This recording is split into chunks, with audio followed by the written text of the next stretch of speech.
नमस्कार दोस्तों, मैं आशीष बहुगुणा स्वागत करता हूं आपका अपने YouTube चैनल यात्राविद आशीष में। आज मैं आपको घुमाने वाला हूं आगरा। दोस्तों, आज के इस खास वीडियो में मैं आपको आगरा की सैर तो कराऊंगा ही, साथ ही साथ आगरा टूर की संपूर्ण जानकारी भी बताने वाला हूं। अगर आप भी ताज नगरी आगरा को घूमने की प्लानिंग बना रहे हैं तो ये वीडियो आपकी बहुत हेल्प करेगा। इस वीडियो में हम लोग बात करेंगे आप यहाँ तक कैसे पहुँचेंगे, होटल कहाँ ले और उसके रेट, आगरा में कहाँ घूमें, आगरा में घूमने का सही तरीका, खाने पीने की कैसी व्यवस्था है, और लास्ट में बात करेंगे संपूर्ण बजट की कि इस टूर में घूमने में आपका कितना खर्चा आएगा। तो दोस्तों, आगरा टूर से related A to Z full information के लिए एक बार इस वीडियो को ज़रूर देखें, जिससे आपको कंप्लीट इन्फॉर्मेशन मिल सके। तो चलिए आज मेरे साथ घूमें ताज नगरी आगरा में।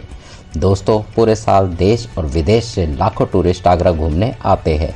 यहाँ पर 7 अजूबों में से एक बेहद खूबसूरत ताजमहल स्थित है। साथ ही साथ बहुत से फेमस किले, पार्क, मंदिर और यहाँ की संस्कृति सभी को अपनी ओर आकर्षित करती है। तो चलिए फिर एकदम से शुरू करते हुए जानते हैं कि आप आगरा तक कैसे पहुँचेंगे। सबसे पहले बात करते हैं ट्रेन की। आगरा में 2 वेल कनेक्टेड रेलवे स्टेशन बने हुए हैं, आगरा कैंट और आगरा फोर्ट रेलवे स्टेशन। यहाँ पर हर एक छोटे बड़े स्टेशन से आपको डायरेक्ट ट्रेन मिल जाएगी।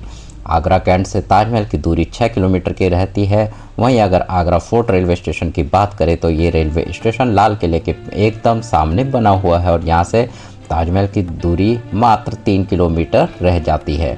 दोनों ही रेलवे स्टेशनों से मात्र 20 से 30 रुपये का किराया देकर आप ताजमहल के पास तक पहुँच जाएंगे। वहीं अगर आप फ्लाइट से आना चाहते हैं तो आगरा में ही एयरपोर्ट बना है जो ताजमहल से मात्र 8 किलोमीटर की दूरी पर स्थित है। तो आप आराम से बाय फ्लाइट भी यहाँ तक आ सकते हैं। और अगर आप अपनी इस यात्रा को बाय बस पूरा करना चाहते हैं तो आगरा में 3 बस स्टैंड बने हुए हैं। बिजली घर बस स्टैंड, राजा मंडी बस स्टैंड, ईद के पास बस स्टैंड और भी बहुत से बस स्टैंड यहाँ पर बने हुए। आसपास के राज्यों से यहाँ पर डायरेक्ट बस आपको मिल जाएगी। वहीं अगर आप अपनी खुद की कार से भी आना चाहते हैं तो यहाँ तक आने का यह भी एक अच्छा साधन है। आगरा बहुत से हाईवे से वेल कनेक्टेड है तो आप आराम से अपनी यह यात्रा कर सकते हैं। सभी टूरिस्ट प्लेस के पास में आपको पार्किंग फैसिलिटीज भी मिल जाती है। आपको अपनी कार पार्क करने की भी कोई प्रॉब्लम नहीं होगी। तो सबसे पहले जान लेते हैं कि आपको आगरा का कितने दिनों का टूर बनाना चाहिए। दोस्तों, अगर आप सिर्फ आगरा की मेन प्लेसेस ही कवर करना चाहते हैं तो आप एक दिन में बहुत ही आराम से सभी प्लेसेस को कवर कर लेंगे। अगर आपकी ट्रेन सुबह 7 से 8 बजे तक आ जाती है, आप पूरे दिन घूमने के बाद शाम को अपने शहर के लिए वापसी कर सकते हैं। वहीं अगर आप फतेहपुर सीकरी भी घूमना चाहते हैं तो आगरा से 40 किलोमीटर की दूरी पर स्थित है। इसके लिए आपको 2 डेज और 1 नाइट का टूर प्लान करना होगा, जिससे आप बहुत ही आराम से सभी प्लेसेस को कवर कर लेंगे। तो अब हम लोग बात करते हैं अब आपको होटल कहाँ पर लेना चाहिए। दोस्तों, अगर आप आगरा कैंट या आगरा फोर्ट रेलवे स्टेशन के 1 किलोमीटर की रेंज में होटल लेते हैं तो आपको यहाँ पर होटल 500 से स्टार्ट हो जाते हैं। वहीं 800 से 1000 की रेंज में बहुत ही अच्छा AC रूम मिल जाएगा। वहीं अगर आप ताजमहल के 1 किलोमीटर की रेंज में होटल लेते हैं तो आपको होटल थोड़े से कॉस्टली मिलेंगे। 1000 से इनकी स्टार्टिंग हो जाती है। 1500 से 2000 में आपको ठीक ठाक रूम मिल जाएगा। अगर आप चाहें तो बस स्टैंड के आसपास भी होटल रूम ले सकते हैं, यहाँ पर भी आपको बजट होटल मिल जाएंगे। तो चलिए अब जानते हैं आगरा घूमने के लिए सबसे अच्छा और सही तरीका क्या है। अगर आप फतेहपुर सीकरी घूमने जाना चाहते हैं तो पहले दिन आप फतेहपुर सीकरी घूमने चले जाइए। रेलवे स्टेशन के बाहर से ही आपको ऑटो टैक्सी मिल जाते हैं, आप इन्हें बुक करके आराम से जा सकते हैं। टैक्सी वाले 1500 से 2000 का चार्ज करते हैं।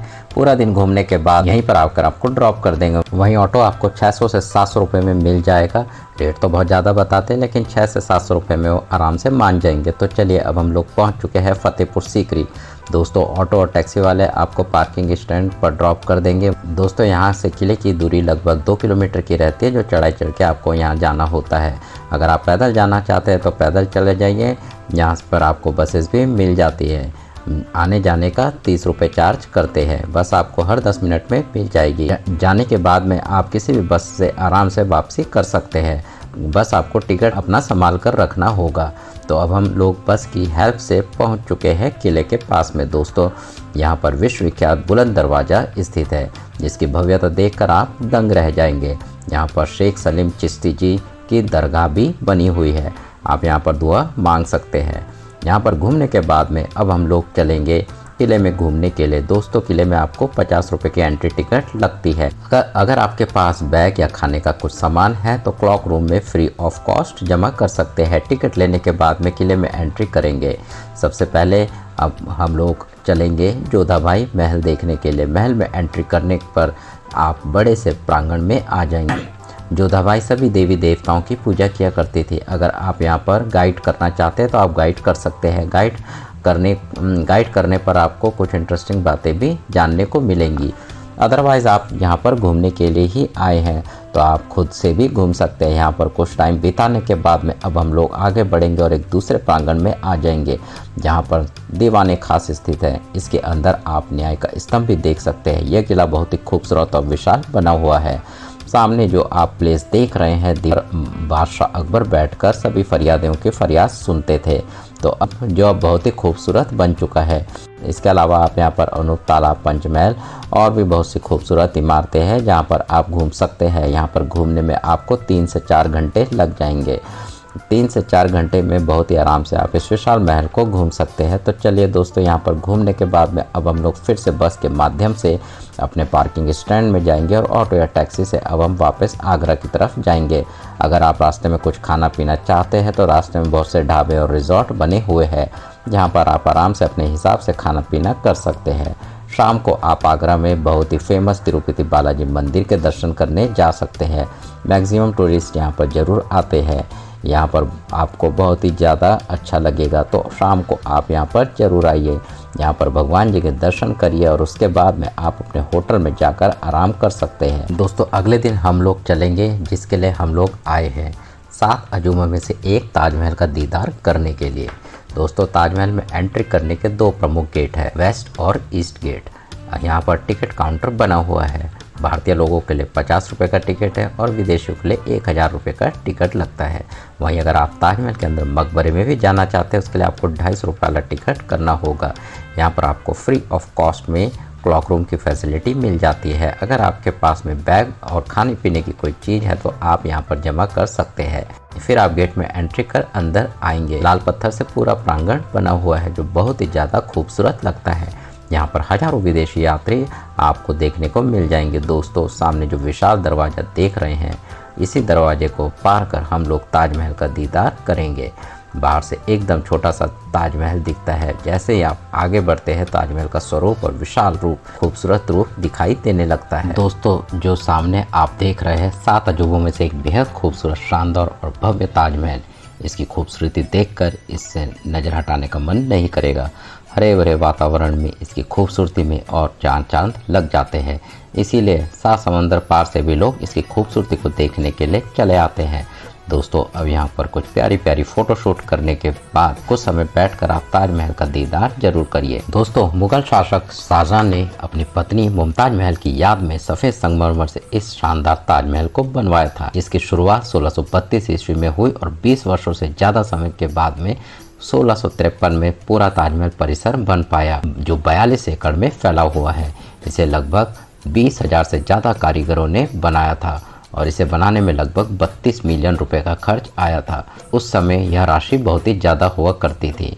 1983 ईस्वी में इस खूबसूरत और शानदार ताजमहल को यूनेस्को द्वारा विश्व विरासत स्थल में शामिल किया गया। दोस्तों यहाँ पर 3 से 4 घंटे घूमने के बाद में अब हम लोग चलेंगे अपने नेक्स्ट प्लेस आगरा का फेमस लाल किला देखने के लिए। ताजमहल से लाल किले की दूरी लगभग 2.5 किलोमीटर की रहती है। आप इन सभी प्लेसेस को घूमने के लिए एक ऑटो बुक कर लीजिए। ऑटो वाले आपसे 400 से 500 रुपये का चार्ज करेंगे। सभी प्रमुख प्लेस पे घूमने के बाद में आप जहाँ पर कहेंगे वहाँ पर आपको ड्रॉप कर देते हैं। अगर आप 3-4 लोग हैं तो आपको ऑटो सबसे सस्ता और अच्छा ऑप्शन नजर आएगा। यह किला चारों ओर से गहरी खाई से घिरा हुआ है।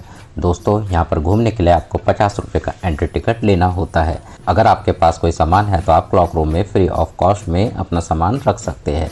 दोस्तों मुख्य द्वार से अंदर आने के सामने आपको विशाल गलियारा देखने को मिलेगा। यहाँ से आप मुख्य प्रांगण में आ जाएंगे जहाँ पर आपको दीवाने आम बना हुआ है। यहाँ पर शहंशाह आम जनता की फरियादें सुना करते थे। यहाँ पर घूमने के बाद में अब हम लोग आगे बढ़ेंगे और अब हम लोग आ जाएंगे अंगूरी बाग में। ऐसे तो ये महल पूरा लाल पत्थर से बना हुआ है, लेकिन अंगूरी बाग सफ़ेद संगमरमर से बना हुआ है। यहाँ से आप ताजमहल भी देख सकते हैं। यहाँ से ताजमहल देखने पर आपको बहुत ही ज़्यादा सुकून मिलेगा। तो अगर आप चाहें यहाँ पर कुछ देर बैठकर इन खूबसूरत नज़ारों का आनंद ले सकते हैं। उसके बाद में आप सीढ़ियों से छत पर आ जाएंगे। यमुना नदी का विशाल फैलाव ताजमहल और आगरा की खूबसूरती को बहुत ही अच्छे तरीके से निहार सकते हैं। यहाँ पर 3 से 4 घंटे बिताने के बाद अब हम लोग लाल किले से बाहर आ जाएंगे। इसके अलावा आप चाहे तो इत्माद-उद-दौला, मेहताब बाग, खास महल, अकबर टॉम, मरिया टॉम, राम बाग भी घूम सकते हैं और भी कई प्लेसेस है जहां आप घूमने जा सकते हैं। दोस्तों आगरा अपने पेठे के लिए बहुत ही ज़्यादा फेमस है, तो आप अपने परिजनों को लिए यहाँ से पेठा ज़रूर ले जाएं। साथ ही साथ अगर आप कुछ लेदर का सामान भी खरीदना चाहते हैं तो आगरा अपने लेदर के लिए भी देश और विदेश में बहुत ज़्यादा फेमस है।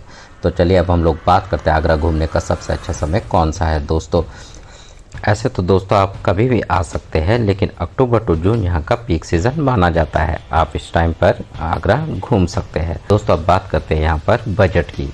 तो दोस्तों अगर आप सेम डे वापसी कर लेते हैं तो आपका खर्चा 1000 से 1500 तक आएगा। इसमें आपका मील और ट्रांसपोर्ट इंक्लूड है, इसमें आपका ट्रेन टिकट नहीं है। अगर आप 1 नाइट स्टे करते हैं तो आपका एक खर्चा 2500 से 3000 रुपये तक में होएगा, जिसमें 1 नाइट का होटल है, मील है, ट्रांसपोर्ट है और एंट्री टिकट है। तो दोस्तों इसी के साथ हमारा वीडियो यहीं पे पूरा होता है। आपको हमारा वीडियो कैसा लगा, हमारे वीडियो को लाइक कीजिए, शेयर कीजिए और अगर आप हमारे चैनल में नए हैं तो चैनल को सब्सक्राइब भी कीजिए। मैं आगे भी आपको इस तरह के और वीडियोस दिखाता रहूँगा। Thanks for watching.